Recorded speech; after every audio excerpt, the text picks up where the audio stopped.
Hey guys, welcome back to more AFK Arena. In today's video, we are checking out Mishka over on Kiasma's account because we do have her at 60 engraved. Now, tomorrow, if things go right, I will be hooking up with Artie and we'll be making a video together talking about, priorities for engravings and different stuff like that. So Artie is a wealth of knowledge, so it's going to be good to get that one done. But before we did that, because you all know Mishka is my favorite hero in the game, we got her up here on Kiasma.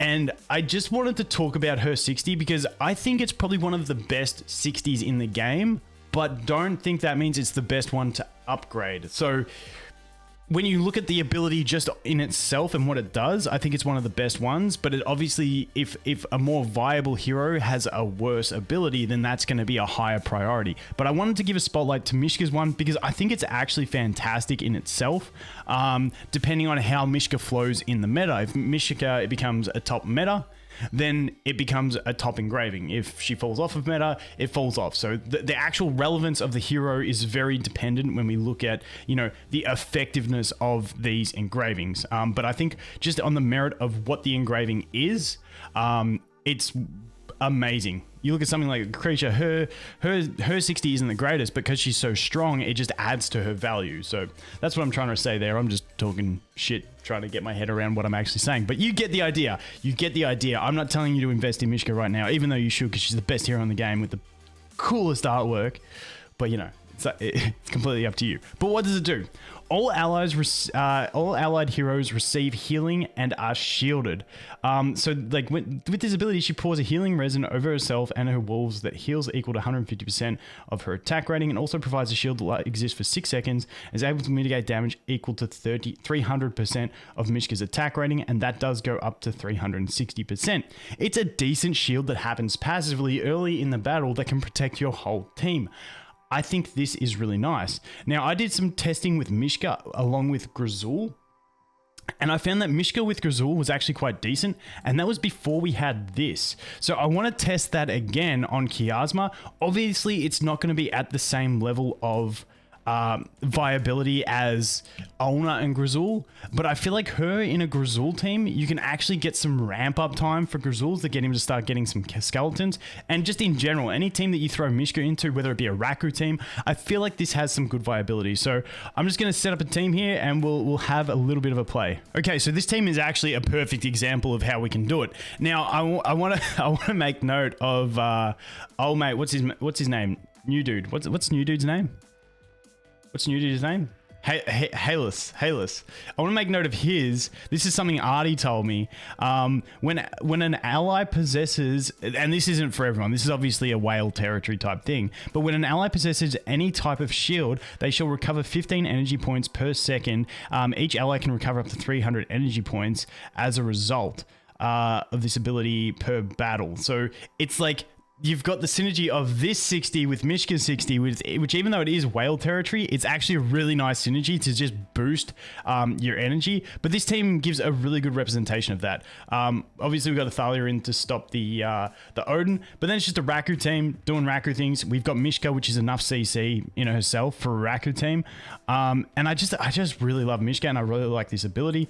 And as you can see, like that Mezoth's already shielded, so he's getting all his energy up, and it's just... I think his shield was from what's his face, but it's still quite solid. Now, unfortunately, Mishka did die in this one. It might be a fail, but it wasn't. But I just wanted to show that one anyway. But I'm going to set up another team now, and we'll have a bit of a look, because like I said, I was experimenting with Grazul just as like a budget thing. But when you say budget, you do need the 60 engraved, so just a niche thing for some people, but I just wanted to look at it, so give me a sec. Okay, so this team here, this one's probably going to work because we do have a very non-damage based team on the enemy team. This is like a standard Grazul Olna team, 3 Graveborn in the back. You can mix up whichever Graveborn you put. But like, because the enemy team doesn't have much burst, it's pretty safe to put Grazul in the front row anyway, but I will try it in against another team where it's like, more damage, where you can actually put Grazul in the back row to let him survive and ramp up. But let's jump into this one. This one's pretty safe just because there's not as much damage. It's only the Soulless ult that we really have to worry about. And as you can see, her wolf dies super early, gets an instant ult there. Like, it's really nice. And you can see we don't have the shields on everyone, but we did at the start. I mean, I missed the window of showing you guys the shields, but you can see all those shields on them now. And it's just like... It's good protection for the entire team, but like I said, to try and get Grizzle up there, I think it's really nice. But let's go ahead and let's jump out and let's try it against a different comp, and we might have to actually like mix up the formation to make something work. So let's look at it here. So let's look at something that has a bit more damage. We're against a very tanky team there. What have we got? There's no mega damage teams here. We can try this one maybe.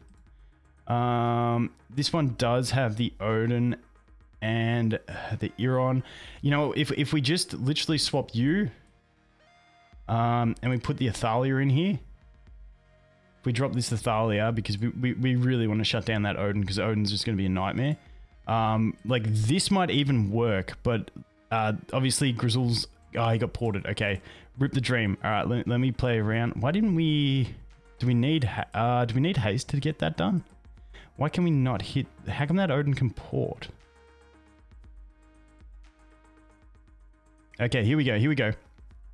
We did lose straight away, but you can see like the shields give us a little bit... it didn't quite work. All right, I'm going to retry because we will get this one, and I'll semi-prove my point about Grizzle team. I'm not saying it's a thing. I just like that you can do it because she does help with that. Both the CC and the shielding, both really nice. But anyway, give me a sec. Okay, there we go. Got it. Perfect example once again. This stage doesn't really have any teams that we can really demonstrate the putting him in the back row thing. Like on other stages we did, where it was like there was too much damage and you put him in the back row to get that bit of extra. But this one nonetheless shows the ability that we can do with it. We do get the portal done on the Grizzle, but you know, he lives the portal. We get the instant CC from Mishka, which is just too strong. Like against that Iron, the Iron just instantly kills the wolf, and then we get an instant ult CC pretty much the whole team, and then it's GG from there on in, and Grizzle just gets to ramp up. So I think in a budget world,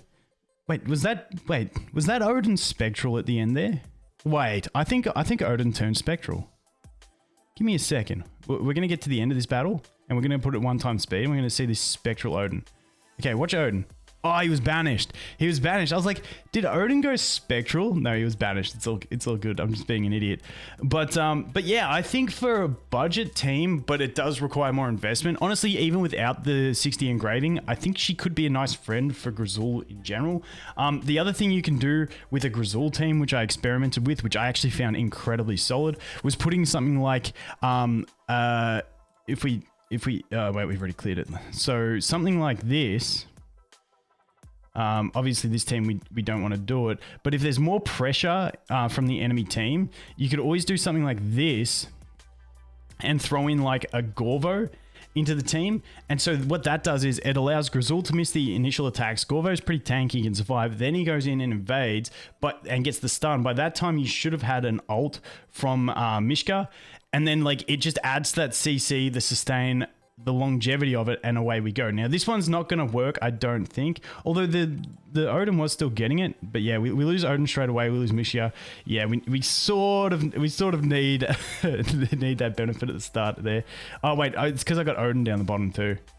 That's less than optimal. Wait, let's actually see this, see if Grizzle dies straight up, because if he doesn't die, we could be okay. Yeah, he dies. Okay. Bad team for the example, but yeah, like I had some good success in earlier stages using her with Gorvo in a mixture with some other Graveborn and Grizzle, and putting Grizzle in the back row just to let him like ease into the damage side of things. Let's just try a couple more. Obviously, like Iron's just straight killing any Graveborn that comes out there, but now we should be, maybe, yeah, Mishka, go. Good, yes. Odin's still alive, which is promising. Mishka, go again.